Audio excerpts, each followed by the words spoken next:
আমার নাম হলো আনোয়ার দফাদার। আমার বাড়ি ফুলকাচিয়া 4 নং ওয়ার্ড।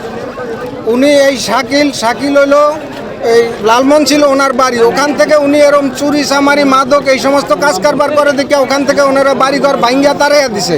তাড়াইয়া দেওয়ার পরে উনি আইছে এই এলাকায় আইয়া এখানে কতটুকু জমিন কিনিয়ে এখানে বাড়িঘর করছে। কিন্তু আওয়ামী লীগের 17 বছরে উনি মাদক বা গাঁজা বেচছে, উনি মাদক বাহিনী তৈরি করে আলাইছে। এখন এই 17 বছরের মধ্যে এই যে অরে কোবাইছে, 17 বছরের মধ্যে ওর নাম হলো, ওর বাবার নাম সবু আলাদার, ওর নাম মিজান। ওরে সর্বপ্রথম কোবায়, তার ফলে আমার এক ছেলের বাড়ির যে কোবাইছে। আমার আরেক ছেলের বাজার তনে যাওয়ার সময় ড্রেনের উপরে গেছে, আর সেখানে 8টা কোপ দিছে। উনি 16 ঘন্টা অজ্ঞান আছেন। কোবাই আবার ঢাকা যে পঙ্গ হাসপাতাল অর্থবিধি, ওই হাসপাতাল আবার কাগজ বানাইয়া লইছে নকল করিয়া।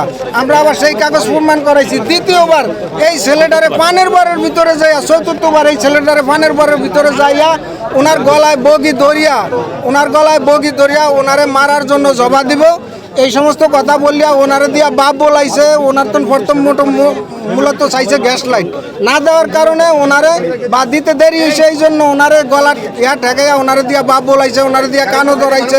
মানে উনি মরার ভয়তে হয়, যা তাই শিকার হয়। কি কইছি কথা বলছেন? এখন ওনার এমন মাদক বাহিনী তৈরি রয়েছে, ওনার জন্য এলাকায় কেউ ওনার ভয়তে কেউ মুখ খোলে না, কেউ কথা বলে না। ওনার নাম হলেই মানুষ ভয় পায়। এখন আমরা এই যন্ত্রণার থেকে, এই সন্ত্রাসী কার্যক্রম থেকে আমরা বাঁচতে চাই, পুরো এলাকার মানুষ বাঁচতে চায়। আমি পানের বারে কাজ করি। সন্ত্রাসী শাকিল মির মাদক ব্যবসায়ী এবং মাদক খায়। এই শাকিল মির আমি পানের বারে কাজ করছি, তখন হঠাৎ করে বরে গিয়ে আমার কাছ থেকে গ্যাস লাইট চায়। আমি গ্যাস লাইট না দিতে চাওয়াতে আমাকে বগি দা দিয়ে আমাকে আঘাত করতে চায়। তখন আমার সাথে আমাকে আঘাত করতে পারে না, আমি তাকে ঠেকিয়ে ফেলি বগি। তখন অনেক হেঁচারি চায়, এর ভিতরে আমাদের এলাকার মানুষ চলে আসে, তখন আমাকে আর আঘাত করতে পারে না। সে তখন জীবন বাঁচার রক্ষাতে শেষ পালিয়েছে। আমি ওই এলাকার মসজিদের ইমাম। আমার এলাকার ভিতরে আমি শান্তি চাই।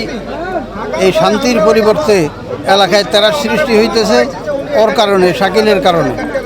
ওই বিভিন্ন দিকে মদের ব্যবসা করে এবং নিজেও মদ খায়, এর অনেক সহযোগী আছে এবং এলাকার ভিতরে অনেক মানুষকে কবইয়া কাবাইয়া হয় তছনছ করছে।